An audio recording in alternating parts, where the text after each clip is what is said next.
Hey, my name's Chris Evans. I'm one of the TDs here at Animation.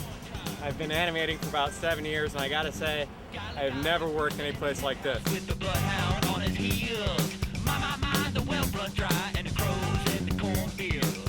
Golly, hillbilly hollers, my only remedy. The process is pretty simple. You start with the script, and then you record the actors' voices.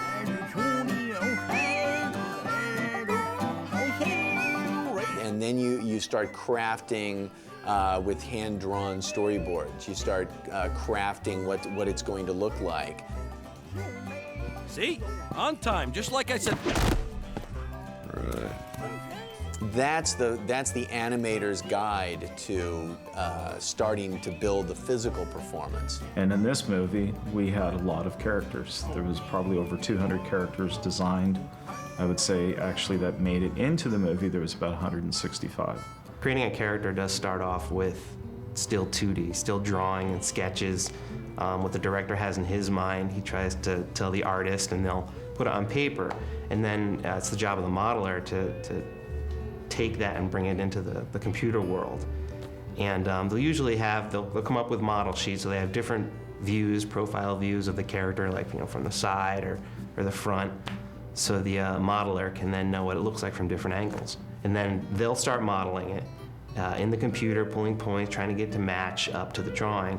And then that'll go through several approvals back and forth. How we get rid of the ones we don't like.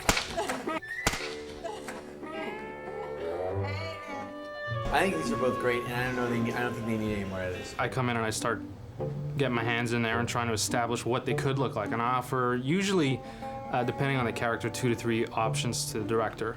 And then we look at it, opens discussion. A lot of times, sometimes it'll be something that'll be approved on the spot. Sometimes I have to go back to the drawing board and revisit some revisions. Here you're seeing the initial model, which was grayed out, and I've gone in and actually painted where we could have hair. This is showing us different color variations on the eye. At the time, one was to be cataract and the other one to be just normal. So basically, there's some different hues that we were looking at. Well, this is Danny Glover's character in the movie Miles. So you have your actual model on the bottom, and then I obviously brought his photograph in, and one of the things I noticed is that he likes to keep a little stubble and try to incorporate that into his character.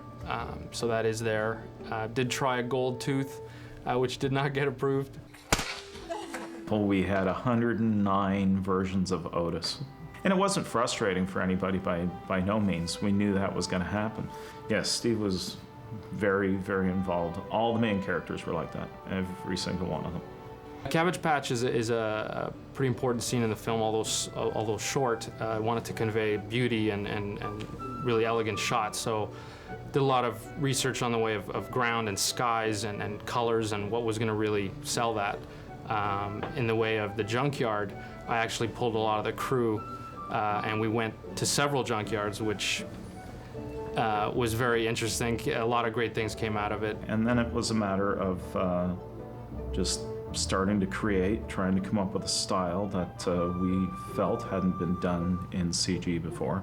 It's a very curvy, round location, which goes well with the characters. Whereas if you look at a lot of other CG films, it's more architectural. And we even tried to take the square architectural stuff out of the buildings. The buildings have a little warp to them, a little wonkiness, what we call wonkiness in the industry, where lines, instead of going like that, they've got some curves to it. Then you've got the props, and props generally are things like cars or anything that a character touches, picks up. So anything else that has to move within the set, within the environment, that all has to be created.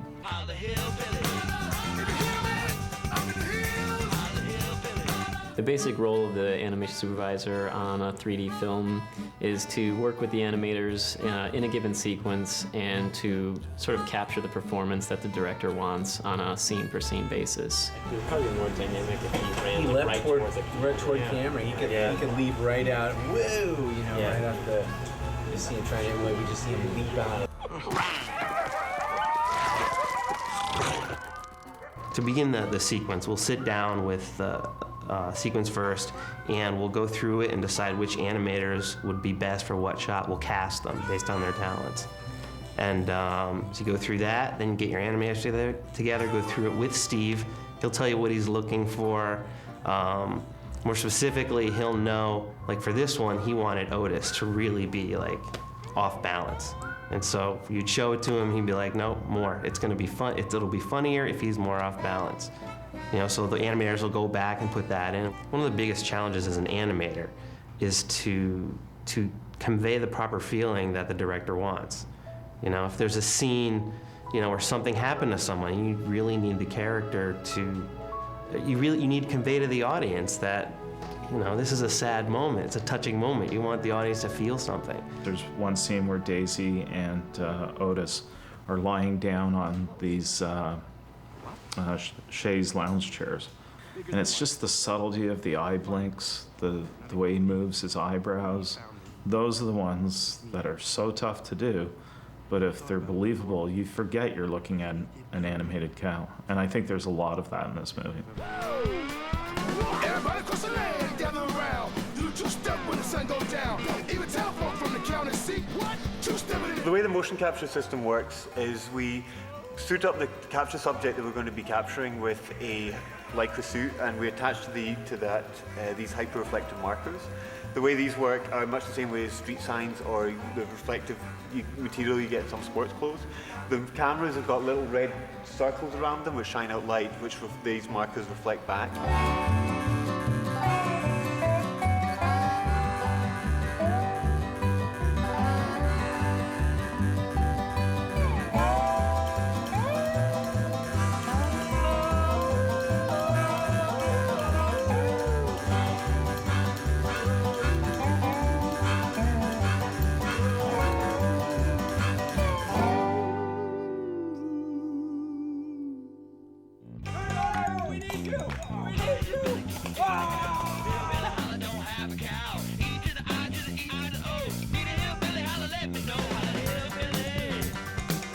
There's so much that has to be decided that ultimately, that's why I think if you can get a base of what the general goal is, look-wise, it allows everyone to be creative within that, you know, within that context. So having this goal of a living storybook allows everybody to put their spin on it and come up with their own specifics. So when it comes to approval time, you know, for the most part, I'm already looking at something that's in line with what the common goal is.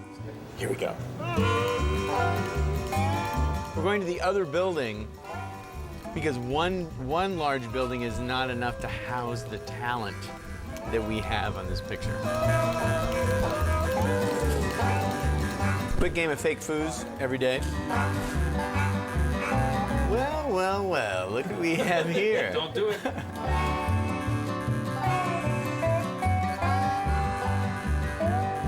This may be a bad idea, but eliminate his hands. I mean, I said it may not be the best idea, but I think it's important we throw it out there. Just that scene. Yeah. The problem's gone. It might create a new one.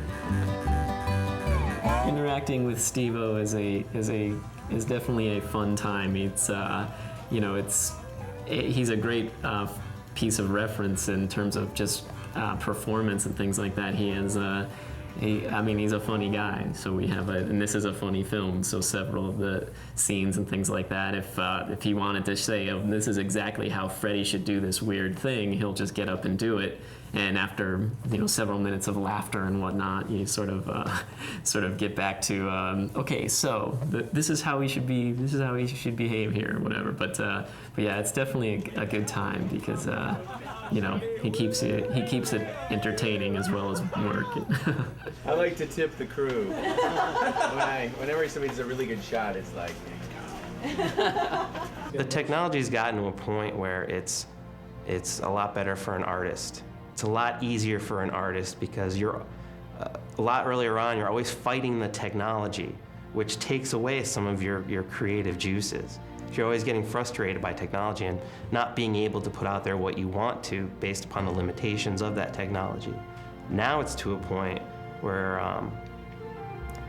if you have a crazy idea in your head, it's becoming a lot simpler to be able to animate that in the computer. Well, I started my career in 2D, and when I first entered 3D, I'm blown away what we can do now. And so, yeah, I mean, it's endless, and the amount of people that are able to get involved in 3D even is great, because, you know, early on it was a pretty selected few and very, very expensive. I think it's a performance thing. I think the enjoyment of animation is sort of in creating a performance and sort of bringing things to life that you otherwise wouldn't be able to in your own way, and what you can lend to a scene. It's a little part of yourself when you're animating a scene. It's sort of like it's almost as if you're putting yourself on the screen, and when you're happy with it, if it comes together, it's pretty rewarding. It's like having a baby. There's no other way to describe it, because when you see it all come together, textured, and I mean, it doesn't even have to be moving. You know, the first time you see it, you're like, yes. When people, without being judged or, oh, I think this could be better, it's really more of a question of, can you raise that? What would we do to make it better? I think the best part of people just clicks in. And it gets more exciting, because then you're playing in this land of, well, it's already really good, but is there something else, you know? Back to work! Back to work! Let's go, go. Movies don't pinch Golly, rooster in a hen house with the bloodhound. The surf culture here in San Clemente and Lower Trestles especially, which is one of the best surf spots in North America, makes this a truly amazing place to work. I surf every day. It's been just a wonderful way to refocus myself, and that was my boss, Jason. Woo!